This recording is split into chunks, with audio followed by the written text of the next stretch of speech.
જૂનાગઢના ખાંભા ગામે મંડળીની આડમાં મસ્ત મોટું કૌભાંડ સર્જાયું। 100 જેટલા ખેડૂતોની મંજૂરી વિના જ બનાવી દેવાઈ મંડળીના સભ્યોમાં હયાત નથી તેવા નામોનો પણ સમાવેશ થાય છે। તાલુકા ભાજપ પૂર્વ પ્રમુખ નીતિન કપૂરિયા સામે ગંભીર આક્ષેપ કરવામાં આવ્યા। બોગસ મંડળીને લઈને વિસાવદરના ખેડૂતોમાં રોષ જોવા મળ્યો છે। ખેડૂતોની જાણ બહાર જ ખેડૂતોના નામે સહી કરી દેવામાં આવી। સરકારી યોજનાઓનો લાભ ખાટવા મંડળી બનાવી દેવામાં આવી। જાણ બહાર 100 ખેડૂતોને સભાસદ બનાવી કૌભાંડ કર્યાના પણ આરોપ છે। મૃતક વ્યક્તિઓના નામ પણ મંડળીના સભાસદોમાં હોવાની ચર્ચા છે। ખેડૂતોએ વિરોધ પ્રદર્શન કરી સમગ્ર કૌભાંડમાં તપાસની માંગ કરી છે। મારી મોટી મણપરીની જમીન છે અને આ રસનાર ભાજપના રાજકારણીઓએ ખોટી મંડળી રસી 100 જેટલા ખેડૂતોની ખોટી સાઈન લીધી છે। કોઈ ખેડૂતોએ પુરાવો આપ્યો નથી અને 2 વર્ષથી એમાં ખરીદી ચાલુ છે અને આ મંડળી બંધ 5 મંડળી છે અમે બંધ કરાવવા માંગીએ છીએ। આનો નિર્ણય સરકાર નહીં લે।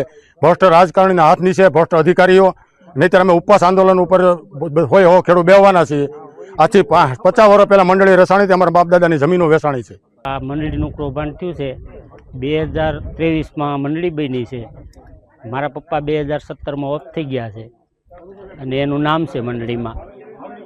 હું ખુદ 2023 પછી અહીંયા રહેવા આવેલો છું અને મારું ગામ ખાંભાગીર, મારી જમીન છે એ હરિપરમાં છે, છતાં મંડળીમાં મારું નામ છે।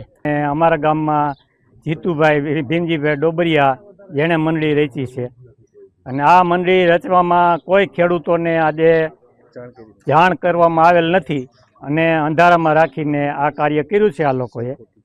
અને આ બાબતમાં અમને સપોર્ટ કરે સરકાર અને અમને ન્યાય અપાવે।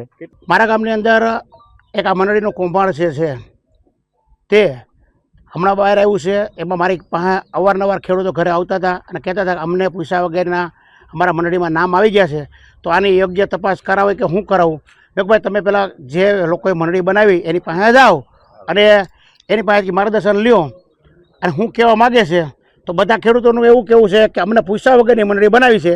તો મારે મીડિયાના માધ્યમથી કહેવું છે કે આની યોગ્યમાં યોગ્ય તપાસ થાય અને તાત્કાલિક આનો નિર્ણય આવે।